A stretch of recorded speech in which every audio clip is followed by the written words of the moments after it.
나의 지성소에 들어가 보좌하며.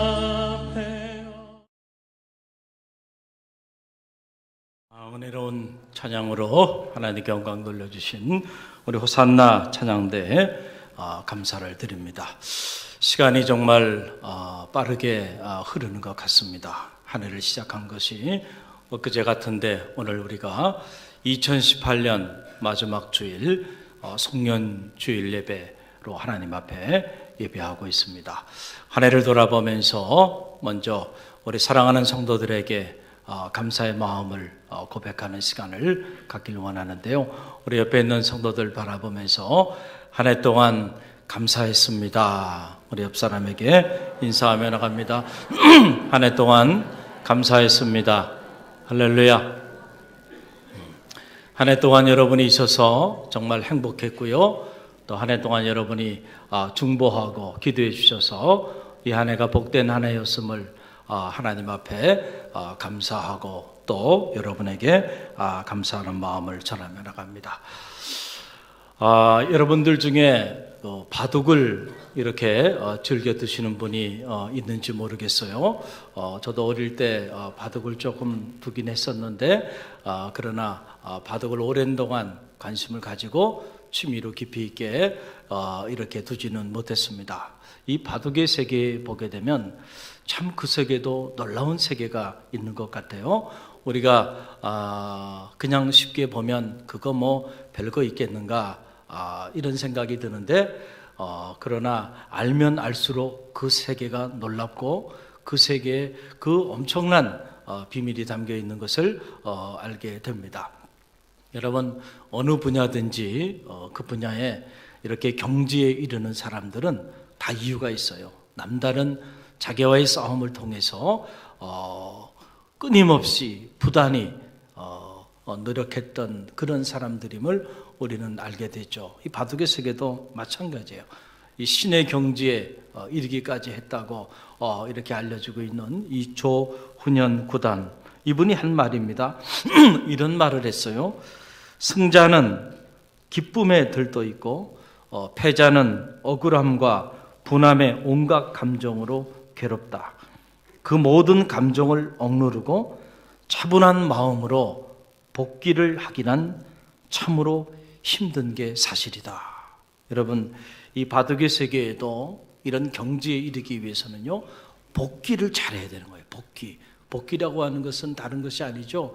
자기가 이미 둔 바둑, 이미 둔 그 바둑을 다시 그대로 둬보는 거예요. 그러면서 어느 수에 내가 수를 잘못 놔서 실패했는지 그 패인을 정확히 진단하고 똑같은 상황이 앞으로 펼쳐질 때에 다시는 그런 실수를 하지 않도록 자기를 채찍질하는 그런 일련의 행위가 바로 이 복귀라고 하는 거예요. 바둑에 있어서 철학의 영역으로 이 복귀라고 하는 용어를 끌어가지고 가지고 온다고 한다면 철학에서는 이 용어를 자기성찰이라고 하는 말로 표현합니다. 자기성찰이라는 얘기인데요. 자기성찰만큼 귀한 일이 없어요. 그렇죠? 그런데 이 자기성찰만큼 어려운 일도 또 없어요. 그래서 대부분의 많은 사람들은 남에 대해서는 너무 쉽게 판단하고 남에 대해서는 쉽게 너무 평가하고 정죄해요. 그런데 정작 자기 자신에 대해서는 객관적인 평가를 내리지 못하고 살아가는 것이 사실입니다. 왜냐하면 그만큼 자기를 성찰한다는 그 일이 귀함에도 불구하고 어렵다는 거죠. 그러니까 이 복귀라고 하는 것도 일종의 자기가 이미 둔 바둑, 그 바둑의 패인이 어디 있는지를 자기 스스로 다시 반복해서 바둑을 두면서 자기를 성찰하는 일인데 사실은 그 일이 대단히 고통스럽고 힘든 일이라는 거예요. 그러나 그 복귀를 통해서 성장한다라고 하는 그러한 이야기입니다. 여러분 이 평범한 사람과 비범한 사람, 어리석은 사람과 지혜로운 사람, 자기의 시간을 낭비하는 사람과 시간을 잘 아껴 선용하는 사람, 늘 패하는 사람과 승리하는 사람, 실패하는 사람과 성공하는 사람, 불행하게 사는 사람과 행복하게 사는 사람의 차이가 뭘까요? 저는 이 복기에 달려있다고 생각합니다. 복기를 잘 하는 사람과 그렇지 않은 사람의 차이일 뿐입니다. 여러분이 여러분의 삶을 잘 믿음 안에서 복귀할 수 있다고 한다면 여러분은 날마다 성장하게 될 줄로 믿습니다. 그래서 이 조훈현 구단은 이 복귀에 대하여 이런 말을 덧붙였어요. 참 제가 이 이야기를 이렇게 읽으면서 마음에 참 큰 감동이 오고 공감이 왔던 것이 사실입니다. 아파도 뚫어지게 바라봐야 한다. 아니, 아플수록 더 예민하게 들여다봐야 한다. 실수를 한다는 건 내 안에 그런 어설픔과 미숙함이 존재하기 때문이다. 인정하고 바라보자. 날마다 뼈아프게 그날의 바둑을 복귀하자.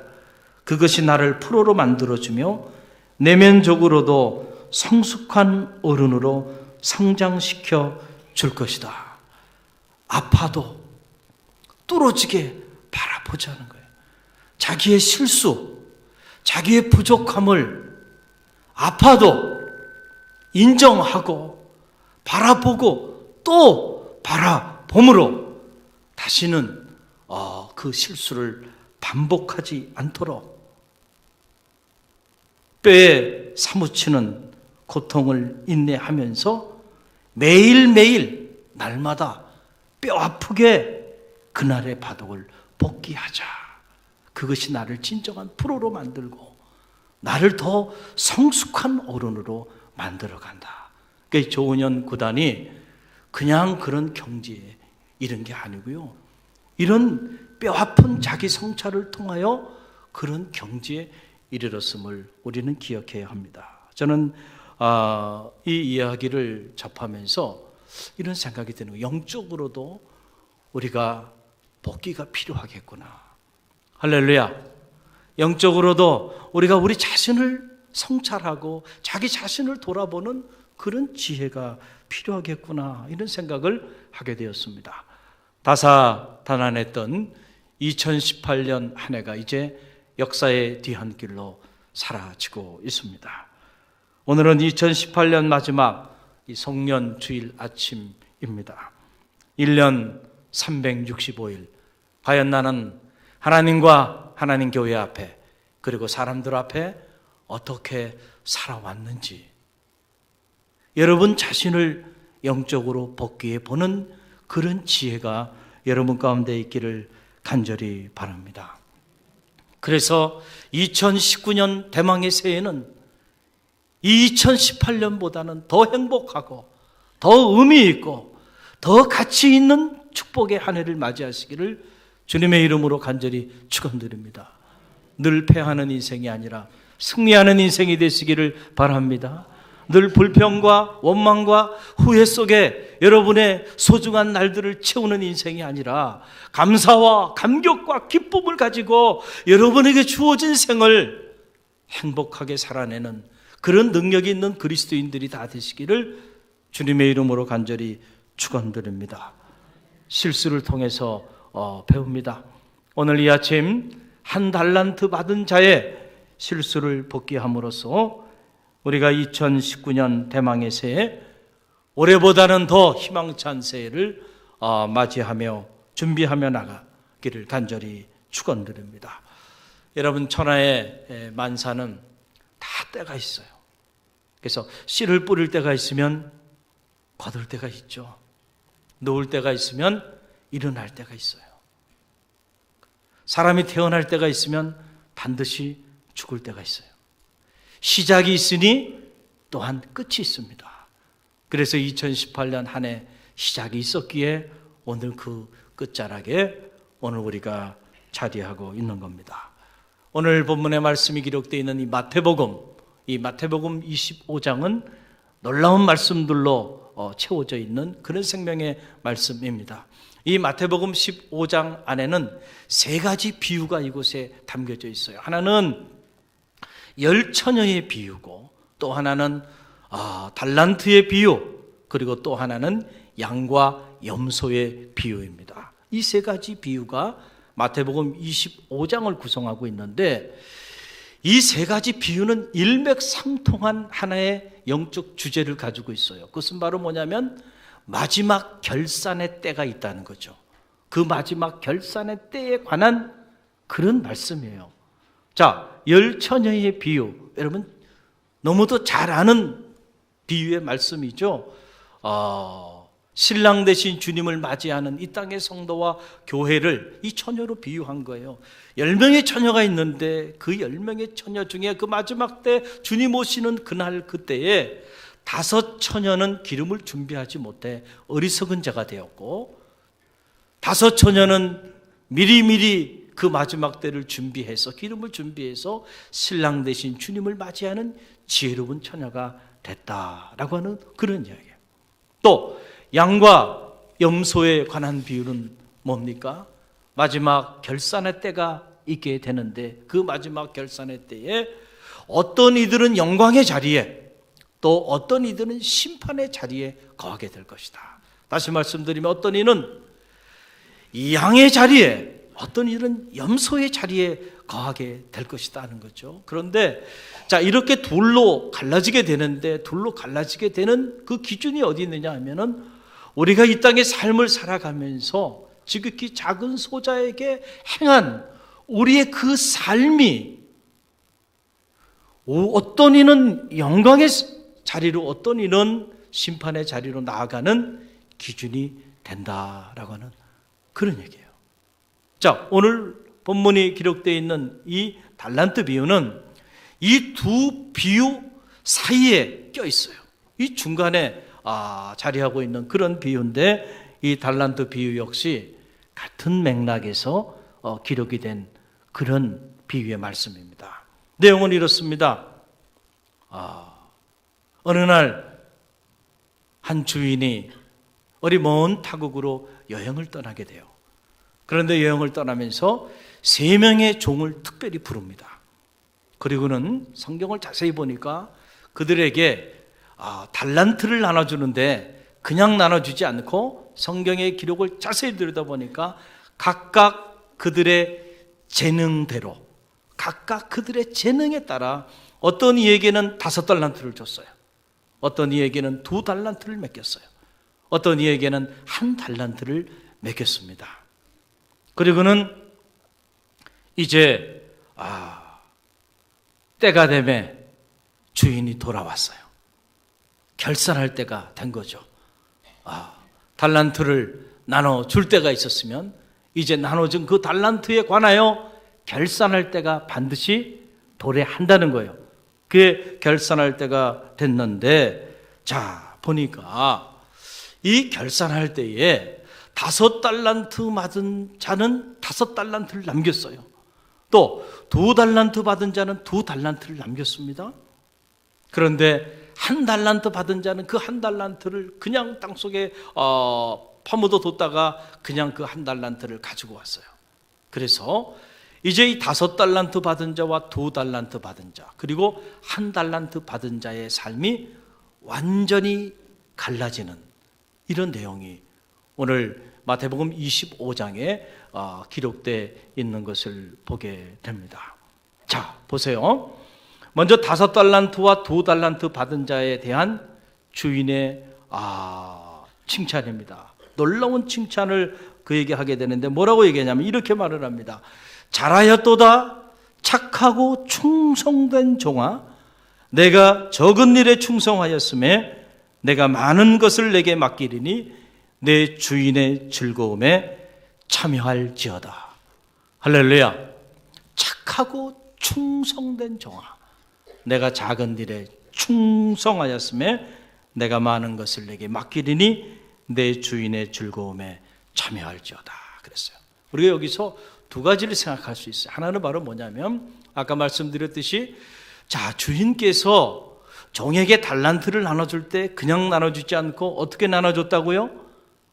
각각 그 사람들의 재능에 따라 나눠줬다는 거예요. 왜 그랬을까요? 성경에 자세히 나와 있지 않지만 우리가 충분히 유추 해석이 가능한 것은 뭐냐면은 그냥 주인이 그냥 달란트를 너희가 보관하고 있으라고 나눠줬다고 한다면 그들의 각각의 재능을 고려할 필요가 없었을 거예요. 그러나 그들이 이 달란트를 가지고 잘 활용하기를 주인이 원했기 때문에 그 사람의 재능에 따라 그 재능대로 달란트를 나눠준 거죠. 할렐루야. 또 오늘 보게 되니까 착하고 충성된 종아 잘하였도다 라고 말씀하면서 내가 작은 일에 충성하였으니 내가 너에게 더 많은 것을 맡기리라 하면서 이 충성이라는 말이 두 번이나 반복해서 나와요. 이 충성이라는 말은 오늘 피스토스라고 하는 말이에요. 피스토스라고 하는 말인데 이 말은 본래 어떤 의미를 가진 말이냐면은 여러분 지금은 이 배의 이 동력이라고 하는 것은 우리가 전기를 통해서 이 동력을 얻잖아요. 그런데 그 당시만 해도 배가 이렇게 항해할 때 그 동력이 전기를 통해서 오는 것이 아니고 인력을 통해서 옵니다. 사람의 힘으로 배가 움직이는 거예요. 그래서 큰 노회선이나 큰 함선들 보면은 그 배 밑에 사람들이 노예들이 있습니다. 그 노예들이 그 배 밑에서 뭐를 해요? 노를 젓습니다. 노를 젓는데 그들이 그냥 노를 젓는 것이 아니고요. 자, 선장의 신호를 따라서 자, 좌로 져라 그러면 좌로 젓고 오로 져라 그러면 오로 젓고 그리고 멈춰서라 그러면 멈추고 천천히 져라 그러면 천천히 젓고 빨리 젓으라 그러면 빨리 젓고 그렇게 행하잖아요. 바로 그 배 밑에서 노예들이 노를 그 선장의 명령을 받아 그 선장의 명령을 따라 그 노를 젓는 그 행위가 피스토스예요. 피스토스. 그러니까 내가 착하고 충성된 종아 내가 잘하였도다. 내가 작은 일에 충성하였다라고 하는 이 말을 하는 것은 바로 뭐냐면은 주인의 명령이 전제돼야만 피스토스라고 하는 단어는 성립이 되는 거예요. 다시 말하면 자, 주인의 명령이 없었는데 충성된 종이 있을 수 있겠는가? 있을 수가 없어요. 주인의 명령이 먼저 있었어요. 좌로 져서라, 우로 져라, 멈춰서라. 그 명령이 있고 그 명령에 대하여 최선을 다해서 신실하게 반응한 행위가 바로 피스토스, 충성이거든요. 자, 이 두 가지를 고려해 보면 주인이 타국으로 갈 때 자기 소유 중에 중요한 소유를 이 세 명의 종들에게 맡기면서 그들의 재능을 고려했고 그리고 그들에게 간곡한 부탁을 하는 거예요. 네가 이것을 가지고 잘 활용해서 이것을 잘 남기도록 하라. 명이 있었어요. 그렇죠? 그러니까 그 명에 따라서 아주 선하게 착하게 그 명을 잘 받들어서 피스토스 최선을 다해서 활용함으로 5달란트 받은 자는 5달란트를 남겼고요. 2달란트 받은 자는 2달란트를 남긴 거예요. 그러니까 그들에 대하여 잘하였도다. 착하고 충성된 종아 내가 적은 일에 충성하였으니 내가 많은 것을 내게 더하여 주리라. 그리고 주인의 즐거움에 참여하게 될 것이다 라고 하는 그런 놀라운 축복을 이 마지막 결산의 때에 이 달란트 받은 자들에게 5달란트 받은 자, 2달란트 받은 자들에게 이렇게 칭찬했다는 거죠. 그런데 이에 비해서 오늘 본문에 기록되어 있는 이 1달란트 받은 자, 이 1달란트 받은 자는 참 비극적인 궤적을 그리면서 정말 안타까운 삶의 자리에 던져지게 됩니다. 뭐라고 오늘 성경은 기록하고 있나요? 여러분, 오늘 본문의 말씀을 우리가 한번 들여다보기만 하는데요. 26절로 30절 말씀, 26절로 30절 말씀, 다시 한번 이 말씀 우리가 함께 읽어봅니다. 한 달란트 받은 자에 대한 주인의 책망입니다. 함께 읽어봅니다. 그 주인이 대답하여 이르되 악하고 게으른 종아, 나는 심지 않은 데서 거두고 해치지 않은 데서 모으는 줄로 내가 알았느냐?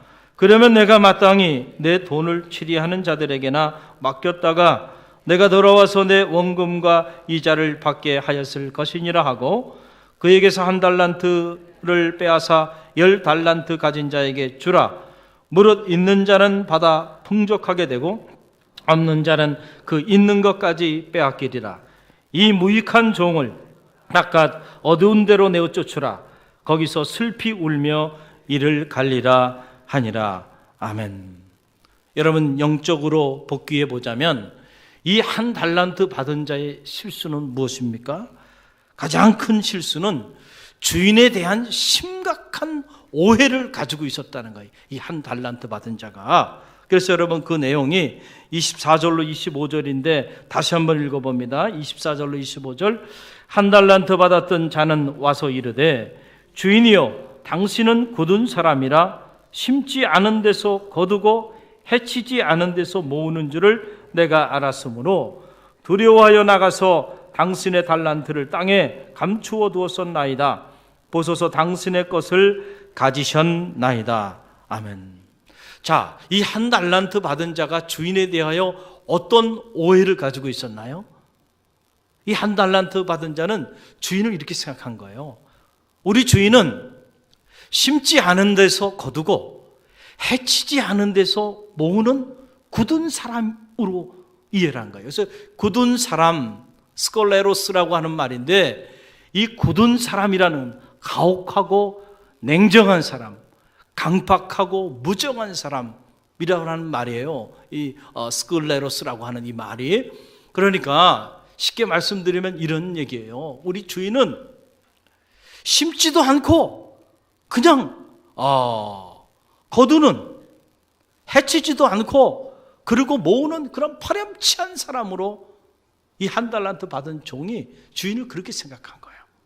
그래서 아니, 당신은 심지도 않고 거두고 해치지도 않고 모으는 그런 파렴치한 사람인데 내가 굳이 왜 당신의 명을 받들어서 내가 이것을 가지고 왜 굳이 그렇게 활용을 해서 이것을 남고자 내가 노력하고 몸부림칠 필요가 뭐 있겠는가?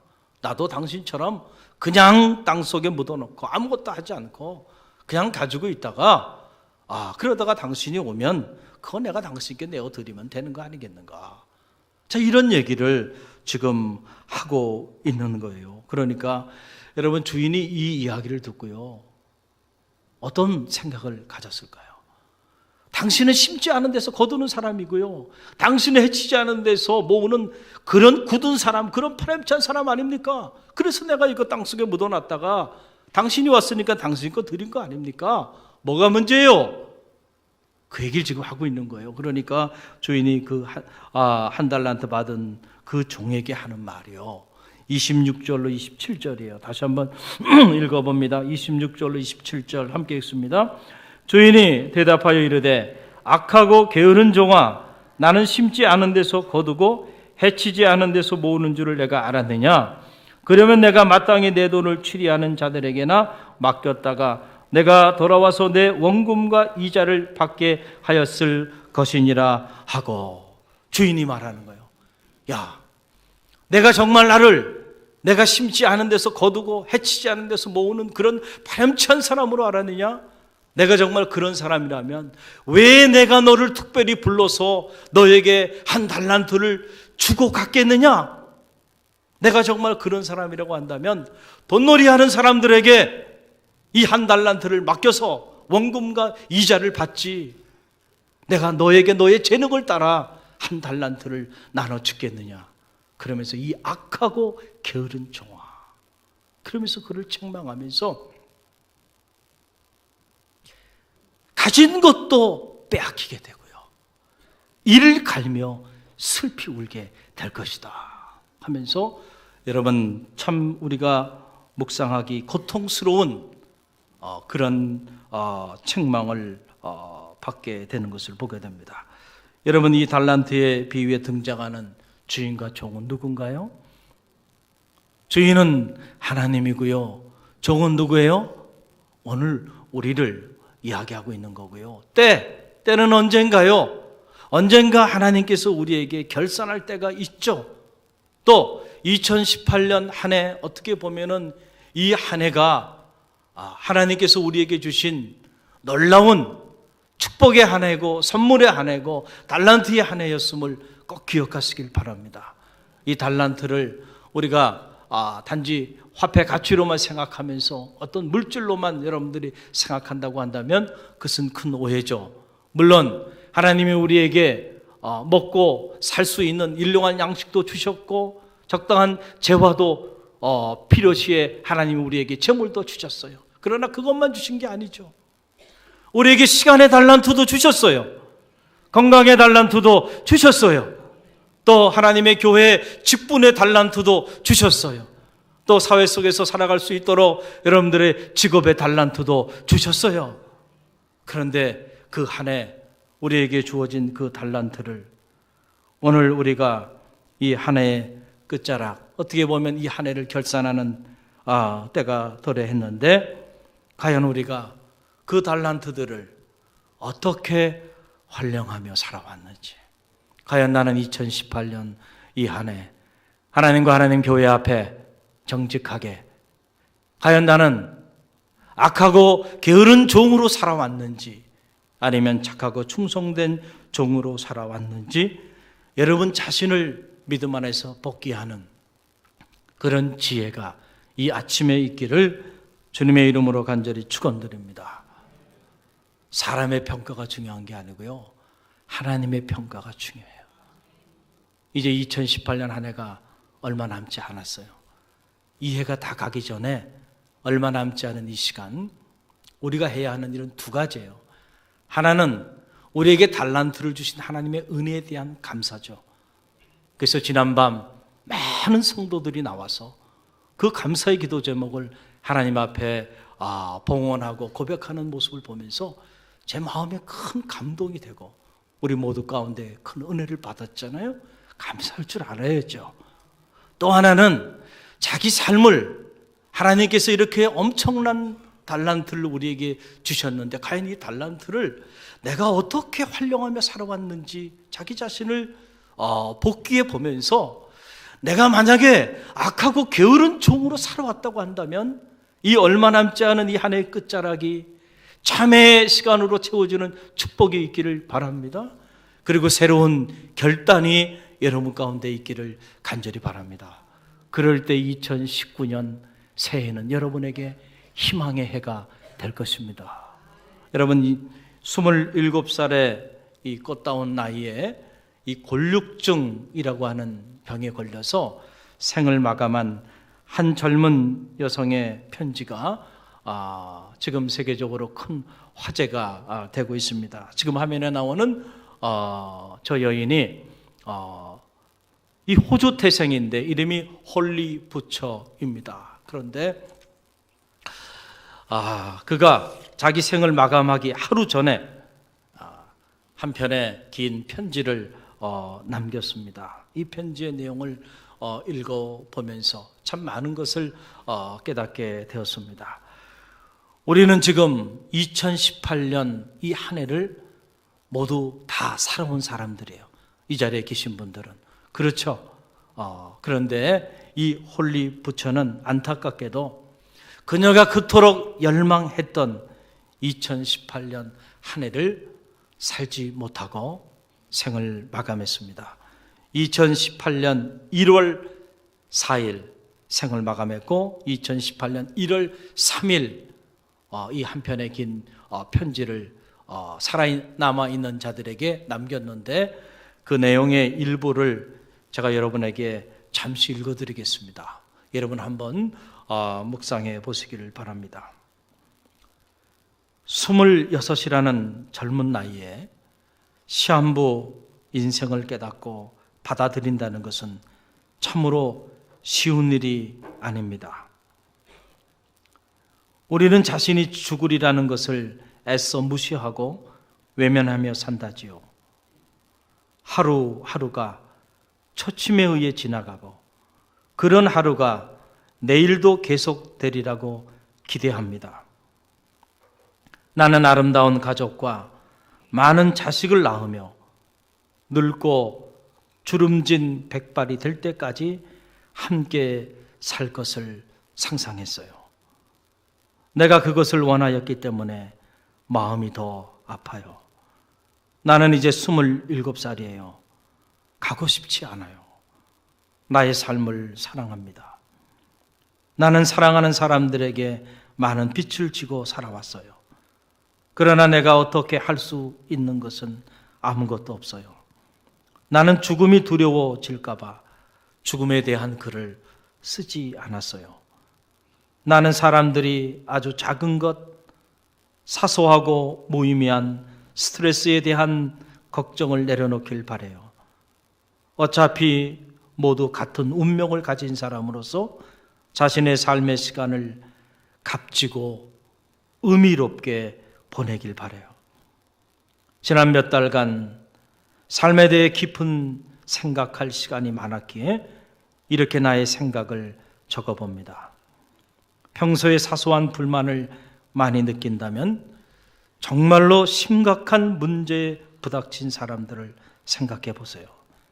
심각하지 않은 사소한 문제에 오히려 감사하고 그 문제를 극복하게 될 것입니다. 자신에게 짜증나는 일이 일어나는 것을 알아차렸다면 그 일을 하루 내내 질질 끌어 남의 하루에도 부정적인 영향을 주지 마세요. 당신이 짜증나는 상황에 직면했다면 일단은 그저 밖으로 나가서 허파 깊숙이 신성한 공기를 들이마시고 파란 하늘이 얼마나 아름다운지를 바라보세요. 숨을 쉰다는 것이 얼마나 큰 행운인지 느껴보세요. 나는 내 눈앞에 몸이 시들어가는 것을 손 하나 쓰지 못하고 목격하고 있어요. 그러나 나는 나에 대해 아무것도 할 수 없어요. 단지 내가 바라는 건 단 한 번만이라도 더 가족과 함께 생일과 크리스마스를 마주할 수 있게 되는 것입니다. 제발 딱 한 번만 더. 사랑하는 성도 여러분, 이 자리에 있는 우리 모두는 그녀가 그토록 맞이하고 싶었던 딱 한 번이라도 더 맞이하고 싶었던 2018년 크리스마스를 다 맞이하시고 그리고 2018년 한 해의 끝자락에 와 있는 분들입니다. 우리가 살아온 이 한 해는 누군가에게는 그처럼 소중한 시간들이었고 누군가에게는 너무나 살고 싶었던 꿈들이었음을 여러분 기억하시기를 바랍니다. 2018년 한 해는 하나님이 우리 모두에게 주신 축복이었고 선물이었고 그리고 놀라운 달란트였습니다.